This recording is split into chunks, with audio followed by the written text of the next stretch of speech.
نور الہدا جبڑے بھینچ کر سامنے دیکھنے لگے۔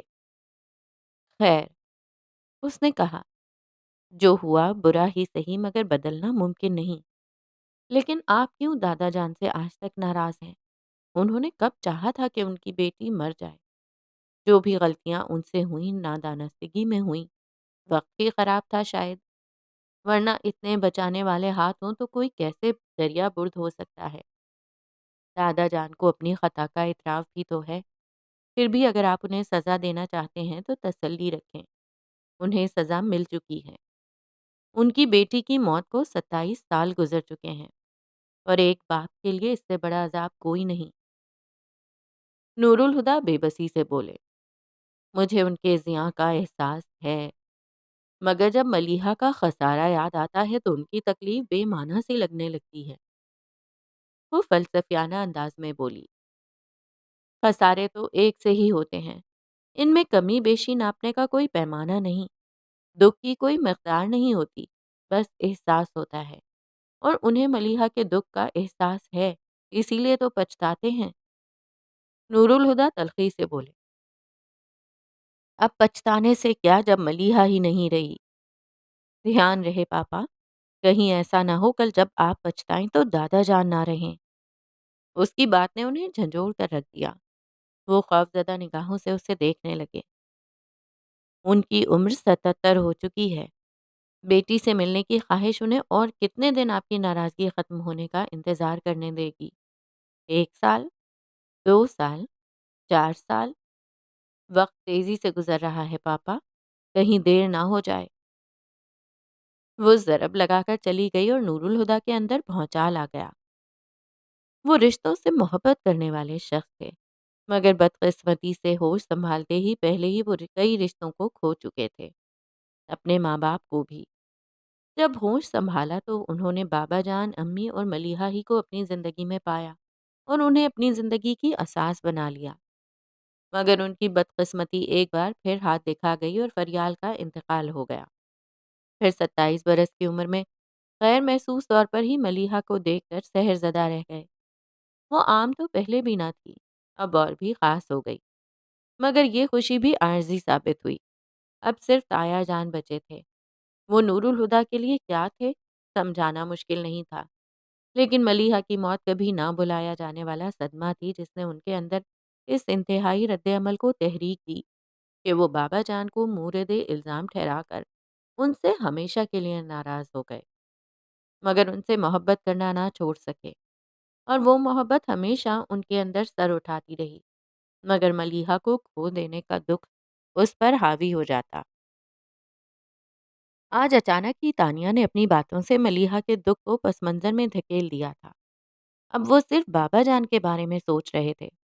جب انہوں نے باپ کی شفقت کو کھو دیا تھا تو بابا جان نے ان کی زندگی کی اس کمی کو آگے بڑھ کر پورا کر دیا، لیکن جب ان کی بیٹی چل بسی تو نور الہدا ان کی تکلیف سے نظر چرا کر لاتعلق ہو گئے۔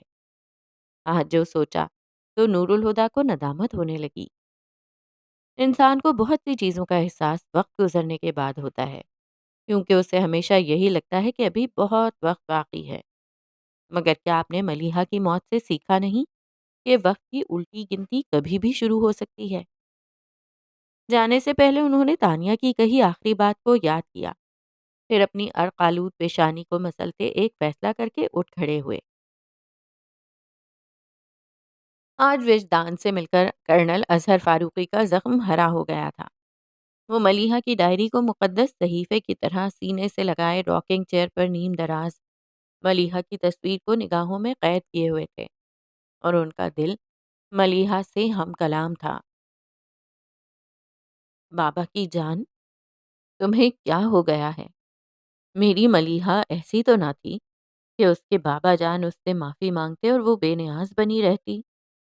27 سال ہو گئے ہیں بیٹا، معاف نہیں کرنا تو سزا ہی دے دو، مگر تم تو اپنے باپ کی طرف دیکھتی ہی نہیں۔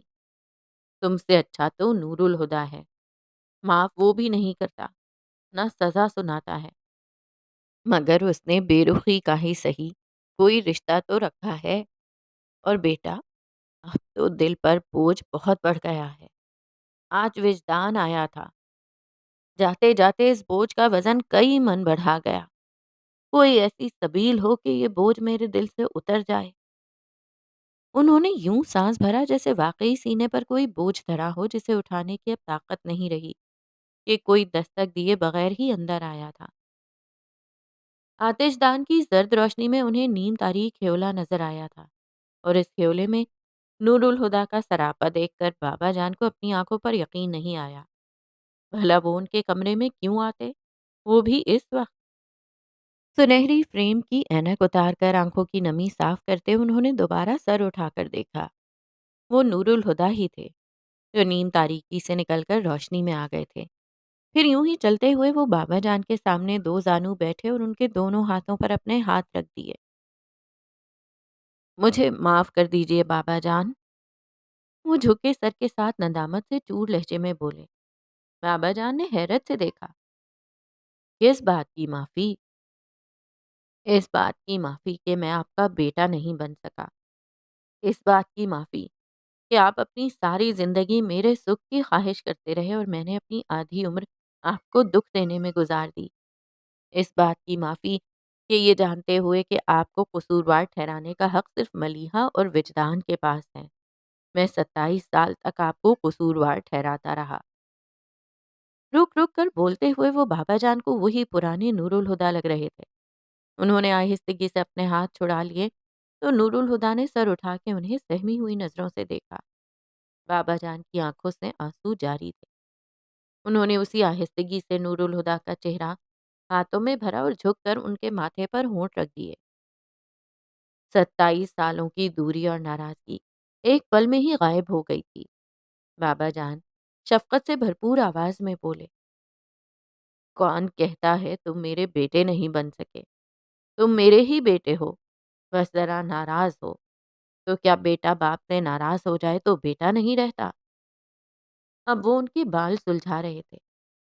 تم نے میرے ساتھ کوئی زیادتی نہیں کی۔ تمہارا غصہ، تمہاری ناراضگی جائز ہے۔ ہاں مگر دل دکھتا ہے تو کیا؟ میں نے بھی تو بہت بار ملیحہ کا دل دکھایا ہے، شاید اس طرح کفارہ ادا ہو جائے۔ نور الہدا بیتابی سے ان کے ہاتھ تھام کر بولے، کیوں اس کا دل دکھاتے تھے؟ جانتے تھے وہ کتنا اداس ہو جایا کرتی تھی۔ ایک بار مجھ سے بھی کہا تھا کہ آپ سے پوچھوں کیوں آپ اس کی پرواہ نہیں کرتے۔ آپ آج مجھے ملیحہ کے سوال کا جواب دیجیے۔ آج اچانک ہی انہیں ملیحہ کا سوال یاد آیا تو پوچھ بیٹھے۔ بابا جان نے جو سنا کہ یہ ملیحہ کا سوال تھا، انہیں دکھ نے آ گھیرا۔ سسکتے ہوئے کہنے لگے، میں ڈرا ہوا انسان ہوں نور الہدا۔ موت نے مجھ سے ہر اس رشتے کو چھین لیا جس سے میں نے محبت کی۔ انسان دنیا میں آنے کے بعد سب سے پہلے جس وجود سے محبت کرتا ہے وہ ماں ہے۔ میں 10 سال کا تھا جب اماں جی چل بسیں۔ آج 77 برس کی عمر میں بھی مجھے ان کی آغوش یاد آتی ہے۔ پھر ابا میاں بھی جلد ہی ساتھ چھوڑ کر چلے گئے، پر چلو ان کی عمر ہو چلی تھی، سمجھا لیا خود کو۔ مگر بھائی جی کی عمر تو مرنے کی نہیں تھی۔ وہ 28 سال کے تھے جب وہ ایکسیڈنٹ ہوا۔ ابھی تو بہت زندگی باقی تھی اور وہ اچانک ہی دنیا سے اٹھ گئے۔ تمہاری ہر خوشی مناتے ہوئے میرے دل میں ان کی موت کا غم تازہ ہو جاتا ہے۔ انہوں نے تمہارے حوالے سے کتنے خواب دیکھے تھے۔ ایک ایک کر کے وہ سارے خواب پورے تو ہو گئے، مگر ان کی آنکھیں نہ دیکھ سکیں۔ بہت بڑا جھٹکا تھا نور الہدا۔ فریال مجھے نہ سنبھالتی تو میں کبھی اس جھٹکے سے نہ سنبھل پاتا۔ فریال آئیڈیل بیوی تھی، سمجھنے والی، ساتھ دینے والی، محبت کرنے والی۔ میں اس کے ساتھ اپنی پوری زندگی گزارنا چاہتا تھا، مگر ملے صرف 18 سال۔ ایک عورت جس سے محبت بھی ہو، پھر وہ بیوی بھی ہو اور بچے کی ماں بھی، اگر موت اسے الگ کر دے تو کیسا لگتا ہے جانتے ہو؟ وہ ہانپتے ہوئے پوچھ رہے تھے۔ نور الہدا نے کچھ بولے بغیر نظر جھکا لی اور بابا جان سر پیچھے ٹکا کر ملیحہ کی تصویر کو دیکھنے لگے۔ ملیحہ فریال کا دیا ہوا سب سے خوبصورت تحفہ تھی۔ میں سب کچھ کھو چکا تھا لیکن ملیحہ کو کیسے کھو سکتا تھا؟ اس میں تو میری جان تھی۔ تم خود بھی باپ ہو نور الہدا، اولاد کیا ہوتی ہے جانتے ہو؟ اولاد سے ایک پل کی جدائی برداشت نہیں ہوتی، دائمی جدائی کا تو تصور کون کرے گا؟ مگر یہ خوف میرے ذہن میں بیٹھ گیا تھا۔ میں نے جس سے بھی محبت کی وہ جدا ہو گیا، مگر مجھ میں ملیحہ کی جدائی سہنے کی طاقت نہیں تھی۔ میں نے سوچ لیا میں اس سے محبت نہیں کروں گا، مگر دل بھاگ بھاگ کر اس کی طرف جاتا، لیکن میں اس کے چہرے پر نظر ڈالنے سے ڈرتا کہ کہیں اسے میری نظر نہ لگ جائے۔ مگر وہ خود ہی میرے پاس آ جاتی، میرے قدموں میں بیٹھ جاتی، پھر میرے گھٹنے پر ہاتھ رکھ کے مجھے بابا جان کہہ کر پکارتی تو میرے اندر زندگی کی لہر دوڑ جاتی۔ خود پر چڑھایا خول چٹکنے لگتا، لیکن کہیں ٹوٹ نہ جائے اس ڈر سے میں اسے خود سے دور کر دیتا۔ یہ سب کرنا آسان نہیں تھا نور الہدیٰ۔ ملیحہ بیٹی تھی، مجھے پیار آتا تھا اس پر، اس کی مسکراہٹ پر، لیکن نظر نہ لگ جائے اس خوف سے میں نے خود پر اس کی خوشیاں حرام کر لیں۔ اس کا مسکراتا ہوا چہرہ چاہے نظر نہ آئے، مگر وہ خوش ہے اتنا ہی کافی تھا میرے لیے۔ اسے نظر لگ جانے کے ڈر سے آپ نے اتنا خوف زدہ کر دیا کہ خود اس کی خوشیوں سے دور رہتے ہی رہتے اسے ہی خوشیوں سے دور کر دیا۔ اس حیرت انگیز انکشاف پر شاکڈ نور الہدیٰ نے شکوہ کیا تو بابا جان نے کہا، ملیحہ بالکل اپنی ماں جیسی تھی، بس ایک فرق تھا، فریال شوخ تھی اور ملیحہ خاموش۔ اس کی خاموشی نے مجھے فیصلہ سنانے کی عادت ڈالی تھی۔ ملیحہ نہیں جانتی تھی، مگر تمہیں تو پتہ ہے کہ تم دونوں کی شادی کا فیصلہ میں بہت پہلے کر چکا تھا۔ پھر ملیحہ نے وجدان کا ذکر کیا تو مجھے غصہ آ گیا اور غصے میں نہ جانے کیا کچھ کہہ دیا، مگر اس کی اداس صورت دیکھی نہیں گئی اور زندگی میں پہلی بار میں نے فیصلہ بدلنے کا ارادہ کر لیا۔ اس دن میں شدت سے انتظار کر رہا تھا کہ ملیحہ کسی بھی وقت وجدان کو لے کر آ جائے گی، مگر وہ لوٹی تو تنہا تھی۔ پھر جب اس نے چپ چاپ تمہارے ہاتھوں سے انگوٹھی پہن لی تو مجھے یقین ہو گیا کہ وجدان شادی کا ارادہ کر کے مکر گیا ہے۔ نور الہدیٰ ان کی بات کاٹ کر بولے، آپ نے اس سے پوچھا کیوں نہیں؟ فرض کیوں کر لیا کہ وجدان نے انکار کر دیا ہوگا؟ میں اس کا بھرم توڑنا نہیں چاہتا تھا۔ وہ بول کر ہونٹ کاٹنے لگے، پھر سسک کر بولے، مجھ سے غلطی ہو گئی تھی نور الہدیٰ، اور اس غلطی کی سزا بھی ملی۔ میری بیٹی مر گئی ہے۔ وہ اس طرح بول کر رو پڑے جیسے ملیحہ آج مری ہو۔ انہوں نے اپنا چہرہ دونوں ہاتھوں میں چھپا لیا تھا۔ نور الہدیٰ کے گال بھی بھیگنے لگے تھے۔ انہوں نے تعصب کی نگاہ بابا جان پر ڈالی، پھر ان کے ہاتھوں کو چہرے سے ہٹاتے ہوئے بولے، ہم کب تک ایک ہی دکھ پر الگ الگ آنسو بہائیں گے بابا جان؟ کیوں نہ مل کر رو لیا کریں؟ بابا جان نے اچانک ہی اپنے ہاتھ ان کے آگے جوڑ دیے اور بھرائی آواز میں بولے، مجھے معاف کر دو نور الہدیٰ۔ نور الہدیٰ تیزی سے ان کے ہاتھ الگ کرتے ہوئے بولے، یہ کیا کر رہے ہیں بابا جان؟ میں کہہ چکا ہوں یہ حق مجھے نہیں ہے۔ تمہیں حق ہے نور الہدیٰ، میں نے اس لڑکی کو مارا ہے جس سے تمہیں محبت تھی۔ میرے ہاتھوں تمہارے دل کی دنیا برباد ہوئی ہے۔ میں تمہارا مجرم ہوں اور مجھے اپنے جرم کا اعتراف ہے، اور جانتے ہو اعتراف کے بعد جزا و سزا کے عمل میں تاخیر بہت گراں گزرتی ہے۔ یہ سکوت ناقابل برداشت ہے نور الہدیٰ، اسے توڑ دو۔ ٹھیک ہے۔ نور الہدیٰ ان کے ہاتھوں کو اپنے ہاتھ میں لیے بولے، اگر میرے کہہ دینے سے آپ کو سکون ملتا ہے تو کہہ دیتا ہوں۔ وہ رکے، پھر ان کی طرف دیکھتے ہوئے ٹھہر ٹھہر کر بولے، میں نے آپ کو معاف کیا۔ بابا جان کو لگا کسی نے ان کے سینے سے خنجر کھینچ نکالا ہے، مگر زخم تو باقی تھا اور درد بھی۔ انہوں نے سر کرسی کی پشت سے ٹکاتے آنکھیں بند کر کے سکون کا سانس لیا۔ تم نے میرے دل کا بوجھ ہلکا کر دیا۔ ایک معافی اور مل جائے تو باقی کا بوجھ بھی اتر جائے گا، پھر بس تھکن باقی رہ جائے گی۔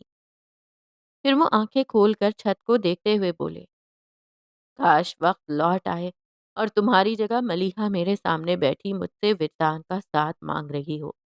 اس بار میں انکار نہیں کروں گا۔ ان کی آواز میں حسرت گھلی ہوئی تھی۔ نور الہدیٰ نیچی آواز میں بولے، وقت لوٹ آیا ہے بابا جان، لیکن ملیحہ کی جگہ تانیہ نے لے لی ہے اور فیصلہ آج بھی آپ کے ہاتھ میں ہے۔ اس بار انکار مت کیجیے گا۔ نور الہدیٰ کی آواز رند گئی تھی۔ بابا جان مضطرب ہو گئے۔ اقرار بہت مشکل ہے، پلیز بابا جان، تاریخ خود کو دہرا رہی ہے، جو ہو چکا ہے اسے دوبارہ مت ہونے دیں، میری بیٹی کو کچھ نہ ہونے دیں۔ 27 سال پہلے ایک گھاؤ دل پر لگا تھا جو آج بھی رس رہا ہے، میرے دل پر دوسرا زخم نہ لگائیں۔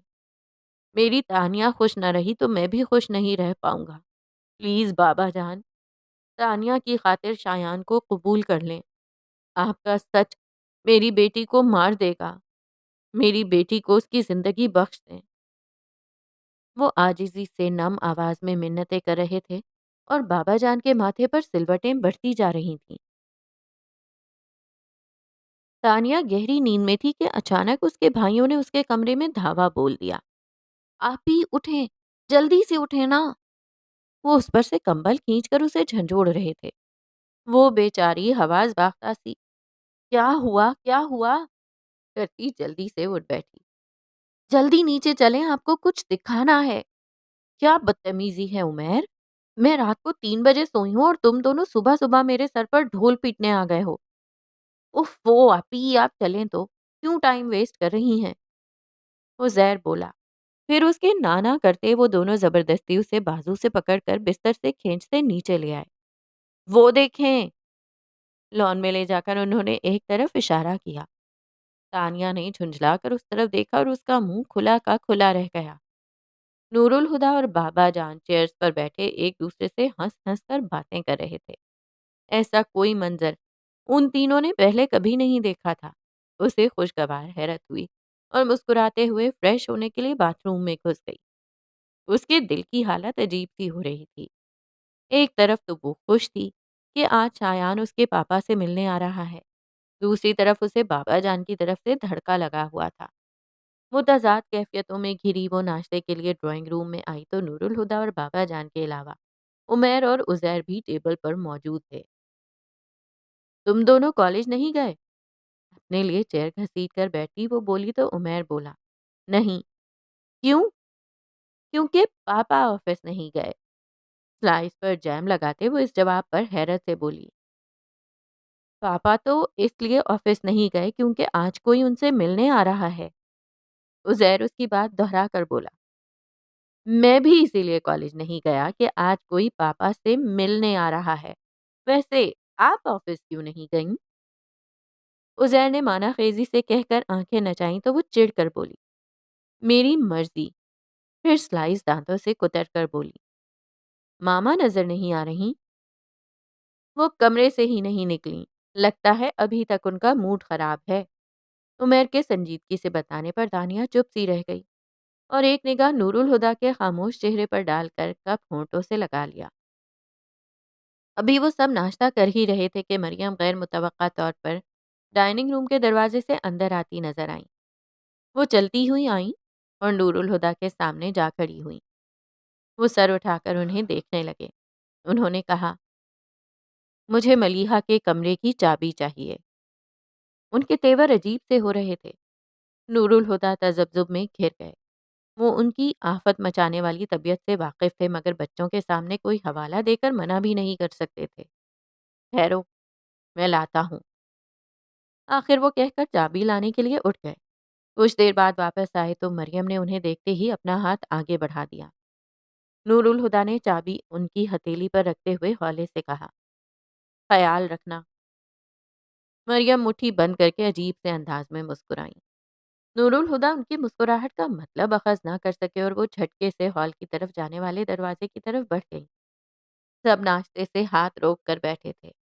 عمیر اور عزیر تو ٹھیک سے صورتحال کو سمجھے ہی نہیں تھے مگر بابا جان کے چہرے پر تشویش تھی۔ نور الہدیٰ اپنی جگہ پر خاموش کھڑے تھے اور تانیہ بھی ان کی طرح چپ چاپ بیٹھی اٹھا پٹا کی آوازوں کا شعوری طور پر انتظار کر رہی تھی مگر کوئی آواز نہیں آئی۔ نور الہدیٰ اپنے اندر کے اضطراب کو دبا نہ پائے اور لمبے لمبے قدم اٹھاتے دروازے تک آئے تو ہال سے اندر آتی مریم سامنے آ گئیں۔ دونوں ایک دوسرے کو دیکھ کر رک گئے تھے۔ مریم ہاتھوں میں کچھ فوٹو فریم اٹھائے ہوئے تھیں۔ انہیں ایک ہاتھ سے سنبھالتے ہوئے انہوں نے دوسرے ہاتھ میں پکڑی چابی نور الہدیٰ کی طرف بڑھائی۔ تمہاری امانت۔ نور الہدا نے کچھ کہے بغیر چابی ان کے ہاتھ سے لی تو بولی، جا کر تسلی کر لو۔ پھر بہادر کو آواز دے کر اپنے ساتھ آنے کا کہتی لاؤنج کی طرف بڑھ گئی۔ نور الہدا کچھ دیر اپنی جگہ ساکت کھڑے رہے، پھر چابی پاکٹ میں ڈال کر لاؤنج میں چلے آئے۔ بہادر ان کی ہدایت پر دیوار پر سے کئی فریم اتار چکا تھا۔ پھر مریم نے ملیحہ کی تصویروں والے فریم ان کی جگہ لگوا دیے۔ ان تصویروں کو کہاں لگانا ہے بیگم صاحب؟ بہادر تصویریں لگا چکا تو اسٹول سے اتر کر صوفے پر پڑی تصویروں کی طرف اشارہ کر کے بولا، ابھی تو انہیں رکھ دو، تھوڑی دیر میں ملیحہ کا شوہر اور بیٹا آنے والے ہیں، ان کے جانے کے بعد بتاؤں گی کہ ان تصویروں کو کہاں لگانا ہے۔ جی بیگم صاحب۔ وہ نور الہدا کو کنکھیوں سے دیکھتا ہوا بولا اور فوراً رفو چکر ہو گیا۔ نور الہدا چلتے ہوئے مریم کے پاس آ گئے۔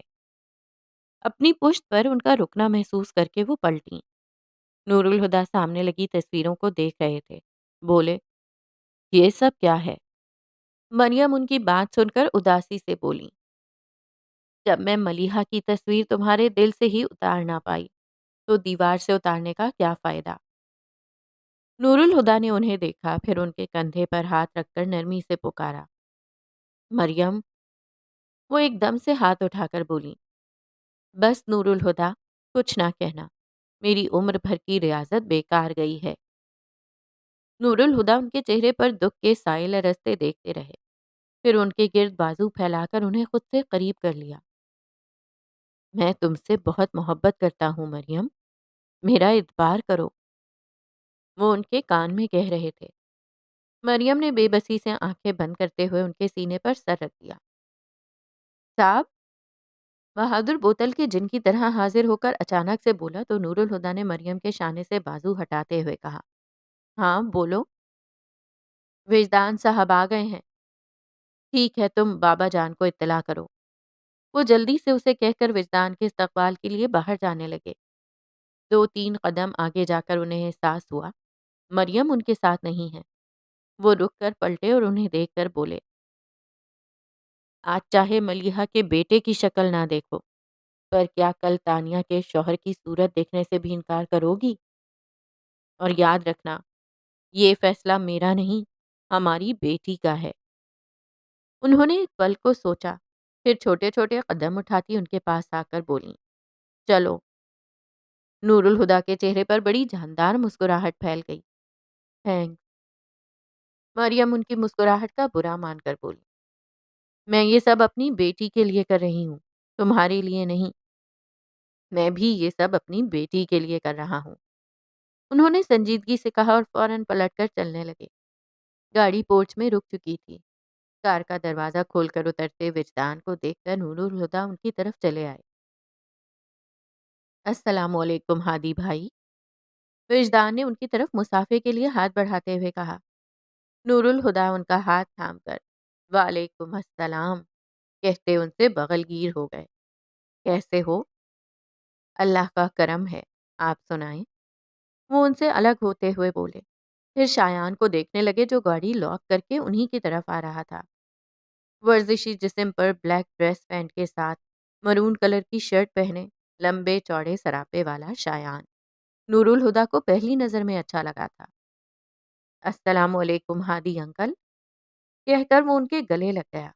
ان سے گلے ملتے ہوئے اس کی نظر باہر آتی تانیہ پر پڑی تھی۔ تانیہ نے بھی اسے دیکھ لیا تھا۔ دونوں کی ہی آنکھوں میں چمک لہرائی تھی پر لب مسکرا نہ سکے۔ شایان اس کے چہرے سے نظر ہٹاتا نور الہدا سے الگ ہو گیا۔ وعلیکم السلام بیٹا۔ نور الہدا اسے توصیفی نظروں سے دیکھ رہے تھے، پھر مریم کی طرف اشارہ کرتے ہوئے وجدان سے بولے، ان سے ملو وجدان، یہ مریم ہے، میری بیوی۔ کیسی ہیں بھابھی؟ وجدان خوش اخلاقی سے مسکراتے ہوئے بولے، ٹھیک ہوں، آپ اندر آئیے اور شایان بیٹا تم بھی آؤ نا۔ وہ اندر جانے لگے تو تانیہ نے جھٹ سے آگے ہو کر وجدان کو سلام کیا۔ پل بھر کو اس کا سر اپنے کندھے سے لگا کر سلام کا جواب دیتے وہ نور الہدا کی ہمراہی میں اندر آ گئے۔ نور الہدا انہیں ڈرائنگ روم میں لے جانے کے بجائے سیدھے لاؤنج میں لے آئے۔ بابا جان کہاں ہیں؟ وہ زیر نے عمیر کے چپ رہنے کے اشارے کو نظر انداز کرتے ہوئے کہا۔ وہ تو وجدان انکل کا سن کر اپنے کمرے میں چلے گئے ہیں۔ ایک پل کے لیے ہر کوئی چپ سا رہ گیا۔ پھر نور الہدیٰ وجدان سے بولے، تم بیٹھو، میں بابا جان کو لے کر آتا ہوں۔ اور جانے لگے تو وجدان نے ان کا بازو پکڑ کر روکتے ہوئے کہا، آپ اجازت دیں تو میں انہیں لے آؤں؟ نور الہدیٰ نے ذرا سا مسکرا کر سر ہلاتے ہوئے اجازت دے دی۔ پھر انہیں لیے بابا جان کے کمرے تک آئے اور ہاتھ کے اشارے سے اندر جانے کا کہتے ہوئے پلٹ گئے۔ وجدان نے دروازہ کھولتے ہوئے اندر قدم رکھا اور ان کی نگاہیں سیدھی ملیحہ کی تصویر سے جا ٹکرائیں۔ ایک پل کے لیے وجدان کی آنکھیں وجدان کا دل بن گئی تھیں، مگر انہوں نے فوراً ہی خود کو سنبھال لیا اور راکنگ چیئر پر بیٹھے بابا جان کو دیکھنے لگے، جو ان کی طرف گہری نظروں سے دیکھ رہے تھے۔ وہ چلتے ہوئے ان کے سامنے جا کھڑے ہوئے۔ کیوں آئے ہو تم یہاں؟ بابا جان چٹک کر بولے، میرے پچھتاوے کو بڑھانے کے لیے کہ 27 سال پہلے جب ملیحہ میری منتیں کر رہی تھی کہ ایک بار تم سے مل لوں تو تم سے کیوں نہیں ملا؟ جاؤ وجدان، چلے جاؤ، میں آج بھی تم سے ملنا نہیں چاہتا۔ تمہاری صورت میری تکلیف کو بڑھا رہی ہے۔ انہوں نے منہ پھیر لیا تو وجدان دکھ سے بولے، لیکن میری تکلیف کا کیا ہوگا بابا جان؟ آپ نے 27 سال پہلے بھی مجھے قبول کرنے سے انکار کر دیا تھا۔ اب 27 سال بعد بھی مجھے قبول کرنے سے انکار کر رہے ہیں۔ آپ جانتے ہیں ملیحہ کی آخری خواہش کیا تھی؟ بابا جان نے ان کی طرف دیکھا لیکن بولے کچھ نہیں۔ وجدان توقف کے بعد کہنے لگے، وہ مجھے، آپ کو اور ہادی بھائی کو ایک ساتھ دیکھنا چاہتی تھیں۔ ان کی خواہش تھی کہ آپ مجھے قبول کر لیں۔ مرنے والے کی آخری خواہش اس کی زندگی میں ہی پوری کرنے کی کوشش کی جاتی ہے، مگر 27 سالوں میں ملیحہ کی خواہش کو پورا کرنے کی کوشش نہ میں نے کی، نہ آپ نے اور نہ ہادی بھائی نے، مگر میں مجبور تھا۔ ملیحہ کے انتقال کے بعد کے 10 سال تو جیسے میری عمر سے تحلیل ہو گئے، اور اس کے بعد میں ان کی خواہش کی تکمیل کے لیے آپ کے پاس آنا چاہتا تھا، پر شایان نے مجھے کمزور کر دیا۔ لیکن آج اسی نے اتنی طاقت دی ہے کہ آپ کے پاس آ سکوں۔ اب تو مجھے قبول کر لیجئے بابا جان۔ انہوں نے عاجزی سے کہا تو بابا جان حسرت بھرے لہجے میں بولے، کاش تم اس کی زندگی میں مجھ سے ملنے آ جاتے تو میں تمہیں قبول کر لیتا، پھر شاید ملیحہ بھی نہ مرتی، مگر اب کیا فائدہ، میری بیٹی تو مر چکی۔ ان کی آواز بھیگ گئی تھی۔ جانتے ہو اولاد کو قبر میں اترتے دیکھنا کیسا لگتا ہے؟ پھر مجھے تو اللہ نے اولاد کے لیے ترسایا بھی بہت تھا۔ ملیحہ میری شادی کے 7 سال بعد پیدا ہوئی تھی، اور آج مجھے اس کی موت کا سوگ مناتے ہوئے 27 سال ہو گئے ہیں۔ ان کا گلا رند گیا تھا۔ میری بیٹی صرف 20 سال زندہ رہی۔ کیا اس سے بہتر نہیں تھا کہ اللہ مجھے بے اولاد ہی رکھتا؟ انہیں سسکتا ہوا دیکھ کر وجدان ان کے پاس آ کر بیٹھ گئے اور ان کے ہاتھ پر اپنا ہاتھ رکھ کر بولے، اللہ کے کام مصلحت سے خالی نہیں ہوتے بابا جان۔ یقیناً آپ کو اولاد دیکھ کر لینے میں اس کی کوئی مصلحت ہوگی، اور اللہ کی مصلحتیں سمجھ آ جائیں تو صحیح، نہ سمجھ آئیں تو ضد نہیں کرتے، قبول کر لیتے ہیں۔ میں مانتا ہوں آپ کا دکھ بڑا ہے، مگر وقت تو بہت گزر چکا ہے۔ وقت ہر درد کی دوا ہے۔ آپ اگر صبر کرنے کی کوشش کرتے تو آپ کا درد کم ہو ہی جاتا۔ تم تو صبر کرنے کی کوشش کرتے رہے ہو، کیا تمہارا درد کم ہوا؟ وہ ان کی طرف غور سے دیکھتے ہوئے پوچھ رہے تھے۔ وجدان نظر چرا گئے۔ برداشت درد سے بڑھ گئی ہے۔ پھر کچھ دیر پہلے بابا جان کی کہی بات کو یاد کر کے بولے، میں آپ کی تکلیف کو بڑھانے نہیں آیا، بلکہ اس تکلیف کو فتح کرنے آیا تھا جو کل آپ کو مجھ سے پہنچی ہے۔ میں اپنے ساتھ شایان کو بھی لایا ہوں، وہ باہر بیٹھا ہے۔ آپ میرا ایک کام کریں گے بابا جان؟ مجھ میں شایان کو سچ بتانے کی طاقت نہیں۔ آپ جائیں اور جا کر اس سے کہہ دیں کہ اس کا ملیحہ سے کوئی رشتہ نہیں، بلکہ یہ بھی کہہ دیں کہ اس کا مجھ سے بھی کوئی رشتہ نہیں۔ وہ ان لوگوں کی اولاد ہے جو رات کے اندھیرے میں اپنے بچوں کو پھینک آتے ہیں، مگر دن کے اجالے میں کسی سے نہیں کہتے کہ کچرے کے ڈھیر پر پڑی مسخ شدہ لاش ان کے بچے کی ہے، مگر پہلے وعدہ کریں کہ اس کے بعد آپ اسے دھتکاریں گے نہیں اور تانیہ کا ہاتھ اس کے ہاتھ میں دے دیں گے۔ اس کے بعد شایان کا کیا رد عمل ہوگا؟ پتہ نہیں کیوں وہ یہ سوال کر رہے تھے۔ وجدان نے سوچا اور کہا، ظاہر ہے ناراض ہوگا، پوچھے گا کہ کیوں میں نے اسے دھوکے میں رکھا، لڑے گا بھی بہت، مگر مجھ سے بہت محبت کرتا ہے اس لیے مان بھی جائے گا۔ ان کی بات سن کر بابا جان بولے، نور الہدیٰ بھی مجھ سے محبت کرتا ہے، مگر اس نے ایک عمر مجھ سے ناراض رہنے میں گزار دی۔ اگر شایان بھی نہ مانا تو کیا ہوگا؟ پتہ نہیں کیوں وہ ہنس پڑے۔ اللہ کو میرے ایمان پر بڑا شک ہے، بار بار آزما کر بھی اسے یقین نہیں آتا اور مجھے ایک کے بعد دوسری آزمائش میں ڈالتا رہتا ہے۔ جہاں اتنی آزمائشیں بھگت لیں وہاں ایک اور کے آ جانے سے کیا ہوگا، بلکہ اچھا ہوگا جو ایسا ہو جائے۔ مولوی صاحب مرحوم کہا کرتے تھے، شایان کا نصیب میرے نصیب سے جڑا ہے، اچھا ہوگا اگر اس کا نصیب میرے نصیب سے الگ ہو جائے۔ میرے نصیب کی سختیاں اب اس کے نصیب پر سایہ ڈالنے لگی ہیں۔ کل وہ بار بار شایان کو اپنی برباد عمر کا حاصل کہہ رہے تھے اور آج اسے خود سے الگ کرنے کی بات کر رہے تھے۔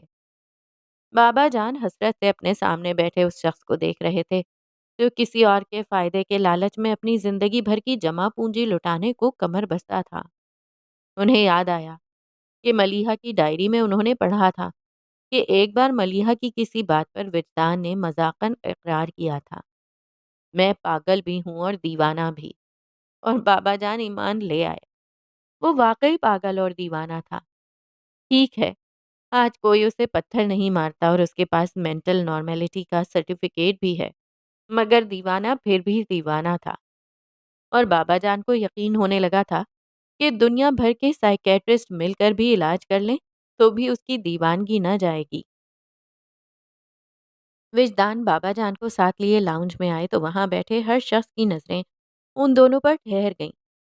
شایان تو ان دونوں کو دیکھ کر اضطراب میں اپنی جگہ سے اٹھ کھڑا ہوا، اس کے اندر ہی جان برپا تھا، مگر وہ افراتفری کا مظاہرہ کیے بغیر بڑے بڑے قدم اٹھاتا ان کے سامنے جا رکا تو بابا جان بھی رک گئے اور اسے دیکھنے لگے۔ بابا جان کے نقوش میں ملیحہ کی جھلک صاف نظر آ رہی تھی، جسے محسوس کر کے شایان گویا ہوا، سر، میری ماں نہیں ہے، مگر دل تو ہے جو چاہتا ہے کہ میری ماں زندہ ہوتی، جو مجھے انگلی پکڑ کر چلنا سکھاتی، مجھے اپنے ہاتھوں سے کھلاتی پلاتی، اور پھر جب میں تھک جاتا تو مجھے گود میں لے کر لوری سناتی، جسے سنتے سنتے میں ان کی گود میں سو جاتا، مگر میں ایک پل کے لیے بھی اپنی ماں کی آغوش کو محسوس نہیں کر سکا، اور شاید انہیں خود سے قریب محسوس کرنے کے لیے ہی مجھے ہر اس شے سے محبت ہو جاتی ہے جس سے امی کو محبت تھی۔ ابو بتاتے ہیں امی کو آپ سے بہت محبت تھی، مجھے بھی آپ سے بہت محبت ہے۔ وہ رکا پھر کہنے لگا، مگر میں جانتا ہوں سر، آپ کو مجھ سے پیار نہیں ہے، لیکن میری ماں آپ کی بیٹی تھیں، ان کی خاطر مجھے اتنی اجازت دے دیجیے کہ کبھی کبھی آپ سے ملنے آ جاؤں۔ وہ جب تک بولتا رہا بابا جان چپ رہے، جب وہ چپ ہوا تو بولے،